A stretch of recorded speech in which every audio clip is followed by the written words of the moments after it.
মানে সহজ কথা বলে লোককে রাগিয়ে দেওয়ার জন্য বাংলা ভাষার জুড়ি নেই। হ্যাঁ, মানে একদম ভদ্র কথা। এমন আমাদের পাড়ায় মুদিখানা দোকান ছিল, তাকে যদি জিজ্ঞেস করা হয়, কাকা তোমার ডিম কত করে? হ্যাঁ, দুটো সিনারিও। একটা, দোকানে যদি ডিম থাকে, প্রথমে ডিম বিক্রি করবে, পয়সাটা নেবে, দিয়ে বলবে, বাবা তুই তো ভদ্রলোকের ছেলে, একটু মুরগির ডিম বলতে পারিস তো, তুই কি আমাকে ডিম পাড়তে দেখেছিস?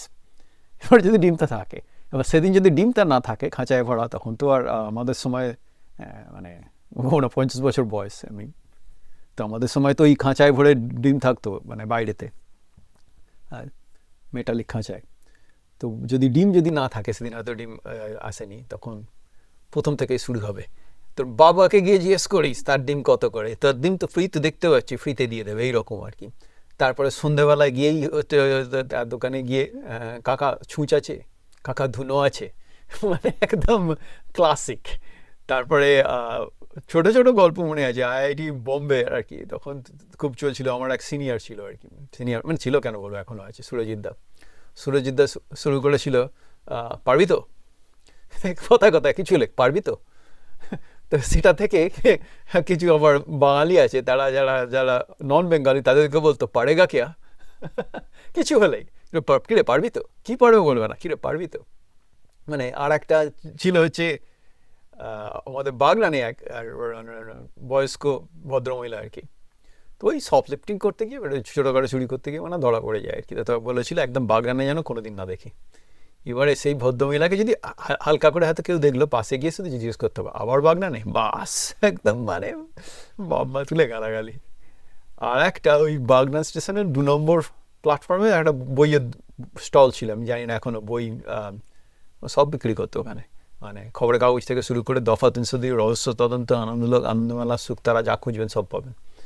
তো ওর সামনে একজন ভিক্ষারি ভিক্ষা করতো, মানে মানে বয়স্ক লোক, খুব মানে মৃদু গলায় পাশে এসে খুব হালকা করে গায়ে টোকা দিয়ে জিজ্ঞেস করবে, 10টা পয়সা আছে? তো আমার সেজদা আর কি, রমাপ্রসাদ মল্লিক, তো আরেক যন্ত্র। তো একদিন ওর মুডটা ভালো ছিল না, ঘাটটা বেরোচ্ছে, কেন তুমি তুমি আমার থেকে 10 পয়সা পাও নাকি? তো ওই আর কি।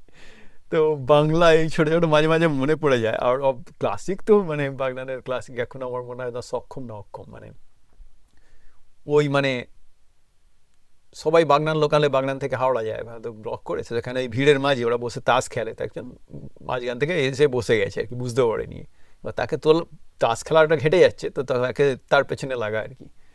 তো এখন ভাবলে খারাপ লাগে, মানে বন্ধুর দাদা আর কি, কোনো বাজে ব্যবহার নয়, সুন্দর ভাষায় কী করে মানুষের মটকা জ্বালাতে হয়, একদম মানে একদম নোবেল যদি থাকে তাহলে পেয়ে যাবে পরিষ্কার।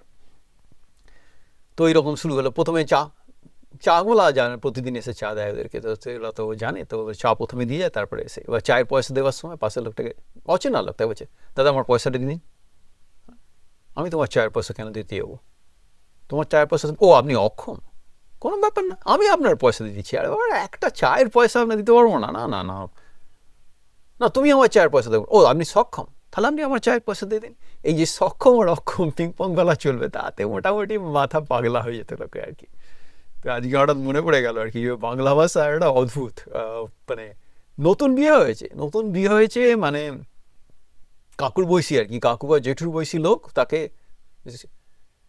মানে জানে নতুন বিয়ে হয়েছে, তাই রে কালকে রাতে বৃষ্টি বৃষ্টি হয়েছিল, পুরো মুখ কালো, ভদ্র ভাষা এই আর কি। এটা হয়তো অন্য ভাষাতেও এরকম আছে আর কি, কিন্তু বাংলা ভাষার যেহেতু আমি নিজে মানে জন্মেছি, বড় হয়েছি আর কি, ওটা আমার মাতৃভাষা। আজকে আমেরিকার একটা ছোট্ট, রুরাল আমেরিকার ছোট্ট জায়গায় বসে আছি, তো 24 বছর হয়ে যাবে এই বছর মে মাস হলে এই দেশে। তো হঠাৎ মনে পড়ে গেল। তো যাতে ভালো লাগবে, সাবস্ক্রাইব করবেন, পাশে থাকবেন, শুনবেন।